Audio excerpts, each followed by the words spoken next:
யாழ்ப்பாண பல்கலைக்கழகத்தின் இணைந்த சுகாதார விஞ்ஞான பீடத்திற்கு நவீன வசதிகளுடன் கூடிய 5 மாடி கட்டடம் ஒன்றை நிர்மாணிக்க அமைச்சரவை ஒப்புதல் வழங்கியுள்ளது.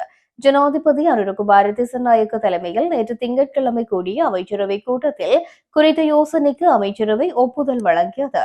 2006ஆம் ஆண்டில் அரசு பல்கலைக்கழகங்களில் இணைந்த சுகாதார விஞ்ஞானம் தொடர்பாக பட்டப்படிப்புகள் அடையாளம் காணப்பட்டுள்ளதுடன் யாழ்ப்பாண பல்கலைக்கழகத்தின் மருத்துவ ஆய்வுக்கூட விஞ்ஞானம், மருத்துவ வேதியியல் மற்றும் தாதியம் தொடர்பான துறைகளில் 3 விஞ்ஞானமானி பட்டப்படிப்புகள் ஆரம்பிக்கப்பட்டுள்ளன. தற்போது யாழ்ப்பாண பல்கலைக்கழகத்தின் இணைந்த சுகாதார விஞ்ஞான பீடத்தில் அனைத்து இனத்தவர்களையும் பிரதிநிதித்துவப்படுத்தி 4 பாடத்துறைகளில் 952 மாணவர்கள் கற்கைகளில் ஈடுபடுகின்றனர். 2017ஆம் ஆண்டில் இணைந்த சுகாதார விஞ்ஞான பீடத்திற்கான கட்டடத்தை நிர்மாணிப்பதற்கு அமைச்சரவை அங்கீகாரம் கிடைத்திருப்பினும் நிலவிய நிதி நெருக்கடிகளால் அதற்கான நிதி ஒதுக்கப்படவில்லை. அதன் அடிப்படையில் யாழ்ப்பாண பல்கலைக்கழகத்தின் இணைந்த சுகாதார விஞ்ஞான பீடத்துக்கு மோசமான உட்கட்டமைப்பு வசதி பற்றாக்குறைகள் காணப்படுகின்றமை சுட்டிக்காட்டப்பட்டுள்ளது. அதனால் யாழ்ப்பாண பல்கலைக்கழகத்தின் இணைந்த சுகாதார விஞ்ஞான பீடத்திற்கான விரிவுரை மண்டபங்கள், ஆய்வுக்கூடம், ஆய்வு கட்டுரை அறை, ஒதுக்கப்பட்ட பரீட்சை மண்டபம் மற்றும் கேட்போர் கூடத்துடன் கூடிய புதிய 5 மாடி கட்டடம் ஒன்றை 2234 மில்லியன் மதிப்பீட்டு செலவில் நிர்மாணிப்பதற்கு கல்வி, உயர்கல்வி மற்றும் தொழிற்கல்வி அமைச்சர் சமர்ப்பித்துள்ள யோசனைக்கு அமைச்சரவை அங்கீகாரம் வழங்கியுள்ளது.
வணக்கம். அமலராஜ் அமலநாயகி. எனது கணவரும் காணாமல் ஆக்கப்பட்டு ஒரு பாதிக்கப்பட்டவளாக சில கருத்துக்களை இந்த காணாமல் போனோர் அலுவலகம் தொடர்பாக சில கருத்துக்களை இந்த ஊடக வாயிலாக அனைவருக்கும் தெரியப்படுத்த விரும்புகின்றேன். நாங்கள் கடந்த 2015ஆம் ஆண்டிலிருந்து எமது உறவுகளை தேடி உள்ளக பொறிமுறையில் நம்பிக்கை இழந்தவர்களாக சர்வதேச நீதி பொறிமுறை ஊடாகத்தான் எங்களுக்கான ஒரு தீர்வு கிட்டும் என்ற நம்பிக்கையோடு இத்தனை வருடங்களாக இந்த 2025 கடந்த நிலையிலையும் கடக்கப்போகும் நிலையிலும் நாங்கள் சர்வதேச நீதி பொறிமுறை ஊடாகத்தான் எங்களுக்கு நீதி வேணும்னு சொல்லி நாங்கள் கேட்டு நிற்கின்றோம். அந்த வகையில் இப்போ சர்வதேச வலிந்து காணாமல் ஆக்கப்பட்ட தினத்துக்கு கூட நாங்கள் சர்வதேச நீதியை கோரித்தான் பாரிய போராட்டமாக வடக்கிலும் கிழக்கிலும் இடம்பெற்றது. ஆனால் அந்த இடம்பெற்று இப்போது 66வது கூட்டத்தொடர் நடந்து கொண்டு இருக்கும் இந்த வேளையில் ஐநாவில் காணாமல் ஆக்கப்பட்ட விடயப்பிறப்பை உள்ளக பொறிமுறையின் ஊடாக நாங்கள் அவர்களுக்கு தீர்வு கொடுப்போம் என்று சொல்லி வெளிவிவகார அமைச்சர் முதல் உரையிலேயே கூறப்பட்டிருக்கிறது. ஆனாலும் இத்தனை வருடம் 2018ஆம் ஆண்டு இந்த காணாமல் போனோர் அலுவலகம் என்ற ஒரு விஷயத்தை இலங்கையில் நியமித்தார்கள். அதுக்கான வந்தது 2016. 2017 அதை நடைமுறைப்படுத்துவதற்கான செயல் வடிவம் பெற்றது. 2018 பிப்ரவரி மாதம் 28 இந்த காணாமல் போனோர் அலுவலகத்தை உருவாக்கினார்கள். தற்போது 7 வருடம் கடந்த நிலையிலும் இன்னும் பாதிக்கப்பட்ட மக்களிடமிருந்து அவர்கள் தரவுகளை மாத்திரமே பெற்றுக்கொண்டிருக்கின்றார்கள். எங்களுக்கான எந்த ஒரு நீதியுமே கிடைக்கப்பெறவில்லை. இந்த 30ஆம் தேதி நாங்கள் சர்வதேச நீதி வேண்டும் என்று சொல்லி பெரிய பேரணியை நாங்கள் ஏற்படுத்தி இருந்தாலும் அதில் இருந்து 14 நாட்களின் பின் 13ஆம் தேதி வெள்ளிக்கிழமை காணாமல் போனோர் அலுவலகத்தால் மக்களை கூப்பிட்டு விசாரணைகள் நடத்தப்பட்டு சில ஊடகங்கள் வாயிலாகவும் அது உள்ளக பொறிமுறையை தாங்கள் விரும்புவதாக காட்டப்பட்டிருந்தது. உள்ளக பொறிமுறையில் இழப்பீடுகளை பாதிக்கப்பட்ட மக்களாகிய அவர்களுக்கு உண்மையிலேயே ஒரு கணவனை பிள்ளைகளை இழந்த குடும்பங்கள் அவர்கள் வருமானமின்றி வறுமையிலே வாடிக்கொண்டிருக்கின்றார்கள். இருந்தும் அவர்களுக்கான அந்த வருமானத்தை ஈட்டுவதற்காக எந்த ஒரு வழிகளும் இல்லை. தங்களுடைய பிள்ளைகளை 90ஆம் ஆண்டு காணாமல் ஆக்கப்பட்டதாக இருக்கட்டும், பல்கலைக்கழகத்திலிருந்து செல்லப்பட்டவர்களாக இருக்கட்டும், காணாமல் ஆக்கப்பட்ட அந்த உறவுகளை தேடி இன்னும் அந்த தாய்மார் மனைவிமார் தங்களோட உறவுகளுக்கு என்ன நடந்ததுன்றதை அறிவதற்காக இன்னும் எங்களோடு போராட்டங்களில் பங்கு பெற்றி கொண்டு இருக்கிறார்கள். தங்களோட உறவுகளோட நிலை அறிவதற்காக எங்களுடைய உறவுகளுக்கு கோடி கோடியாக இந்த அரசாங்கம் சரி எந்த அரசாங்கம் வந்து கொட்டி தந்தாலும் எங்களுடைய மன எண்ணங்களில் இருப்பது எங்களோட உறவுகளுக்கு என்ன நடந்தது, உயிரோடு இருப்பார்களா இல்லையா, அவர்களை கொண்டு போனது எதற்காக, கொண்டு போனவர்கள் என்ன செய்தார்கள், அவர்கள் என்ன குற்றமிழைத்தார்கள். இங்கே கிழக்கில் மட்டக்களப்பில் பார்த்தீங்கன்னா முழுதும் அப்பாவி பொதுமக்கள். விறகு வெட்ட சென்றவர்கள் ஆயுதம் ஏந்தி போராடவில்லை.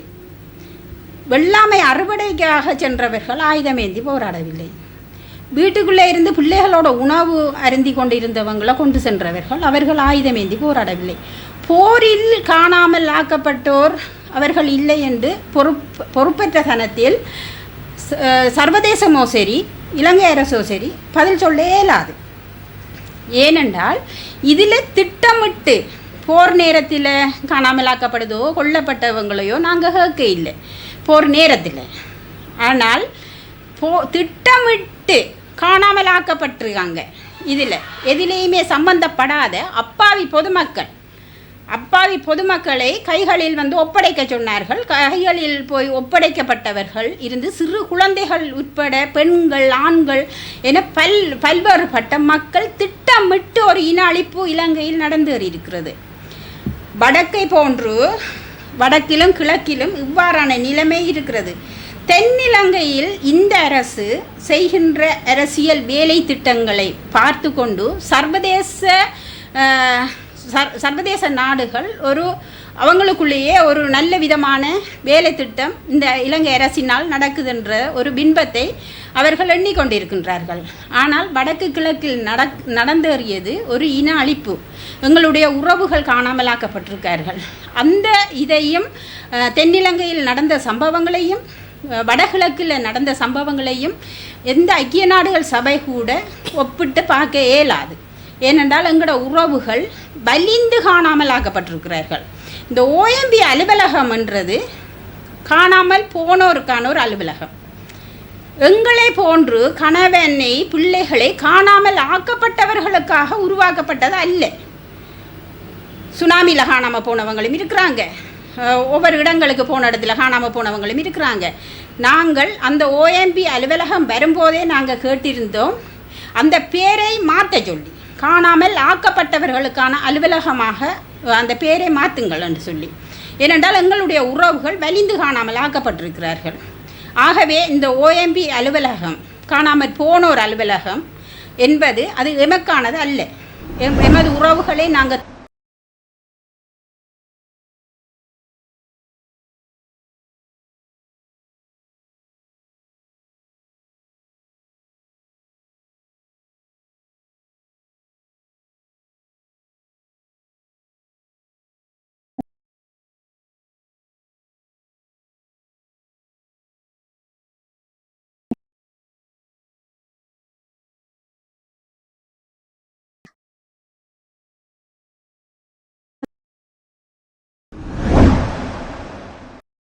இனிய பாரதிக்கு தென்னிலங்கை பாதாள உலக குழுக்களுடனும் தொடர்பு இருந்தது என சந்திரநேரு சந்திரகாந்தன் தெரிவித்துள்ளார்.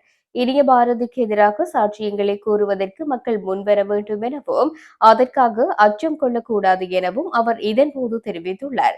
அத்துடன் இனிய பாரதி மற்றும் பிள்ளையான் ஆகியோர் சிறையில் இருந்து வெளியே வருவது நடக்காது எனவும் அவர் சுட்டிக்காட்டினார். தென்னிலங்கையில் நடக்கும் துப்பாக்கிச் சூடுகள், பாதாள உலக குழுக்கள் மற்றும் இனிய பாரதி ஆகிய புள்ளிகளுக்கிடையில் தொடர்பு இருப்பதாகவும் விளக்கியுள்ளார்.